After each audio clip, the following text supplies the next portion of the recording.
ज्यादातर साथी को लोक अदालत का नोटिस मिल रहा है, वो लोक अदालत के नोटिस से परेशान हो रहे हैं, घबरा रहे हैं कि अब हमें क्या करना है। यदि आप में से किसी भी साथी के यहाँ लोक अदालत का नोटिस आया है, आपके यहाँ, आपके जानने में, आपके रिश्तेदार में, आपके फ्रेंड सर्कल में यदि किसी को भी नोटिस आया है, तो नोटिस का कैसे जवाब देना है, ये नोटिस क्या है, मैं इस वीडियो में पूरी तरह से विस्तार से बताऊंगा। सबसे पहले तो आप ये समझ के चलिए कि लोक अदालत का नोटिस फांसी का फंदा नहीं है।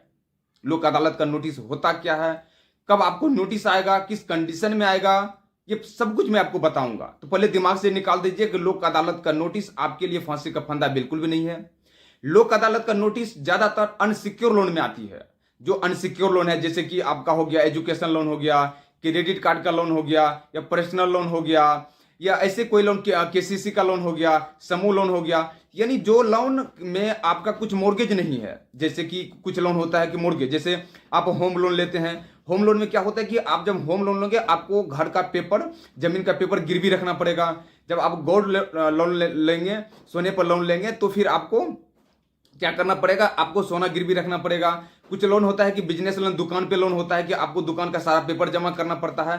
तो यदि इस प्रकार के लोन लिए हैं तो इसमें ज्यादातर सेटलमेंट नहीं होता है। होता है कैसे होता है, मैं आगे की वीडियो में बताऊंगा। लेकिन अभी मैं बात कर रहा हूं अनसिक्योर लोन यदि आपके ऊपर है और आपको लोक अदालत का नोटिस आया है, तो आपको लोक अदालत का नोटिस ज्यादातर 15%, 20%, 25% में वो सेटलमेंट हो जाती है।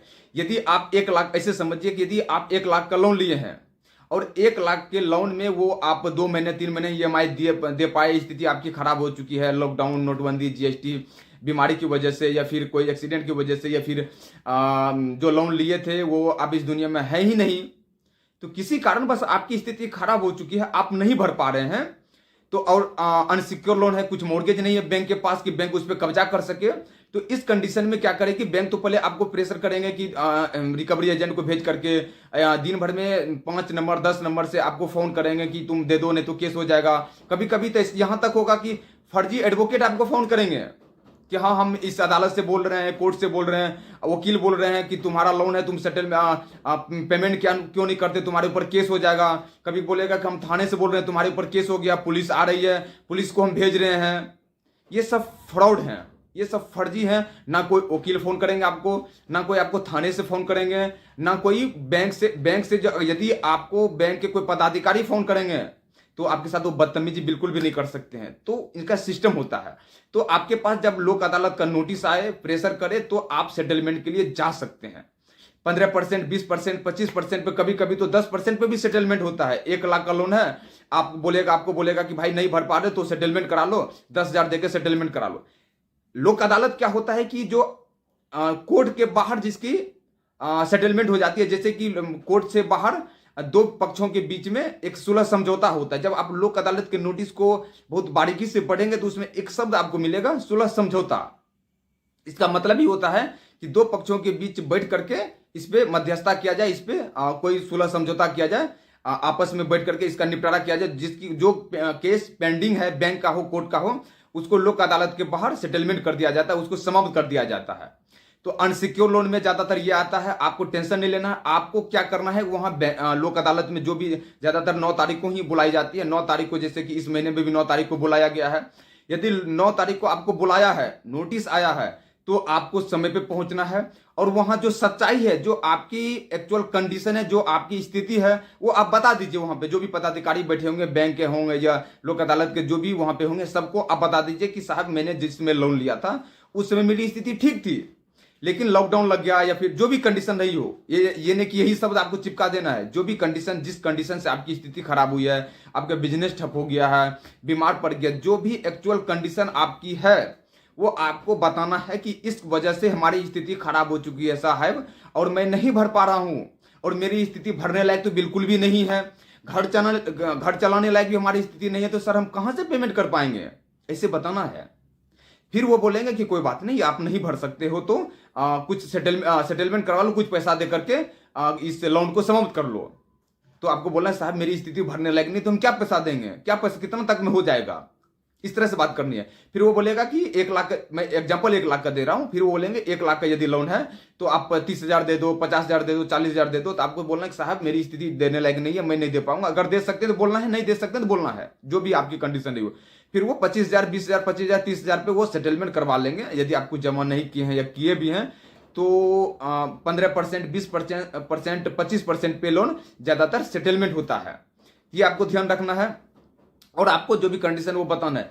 दूसरी चीज आपको क्या करना है कि जब आप सेटलमेंट करवाएंगे, ये ध्यान रखना है, जब से आप सेटलमेंट करवाएंगे, ज्यादातर साथी हमारे क्या गलती करते हैं, वो सेटलमेंट करवाते हैं, आपको 2 महीने का यदि दे दिया गया, हाँ आप 2 महीने में पूरा पेमेंट कर दीजिए, तो जो डेट आपको दिया जाएगा, जैसे कि 9 तारीख को आपकी सेटलमेंट की पेपर तैयार हुई है, आपको 1 महीने का समय दिया गया है कि अगले 10 तारीख तक आपको पेमेंट करना है, तो आपको 10 तारीख का वेट नहीं करना है, उससे 2 दिन 1 दिन पहले ही आपको पेमेंट कर देना। यदि आपको 3 महीने का टाइम दिया गया कि 3 महीने के अंदर आप पेमेंट करो, उसके बाद आपका लोन पूरा खत्म हो जाएगा, आपको एनओसी दे दिया जाएगा।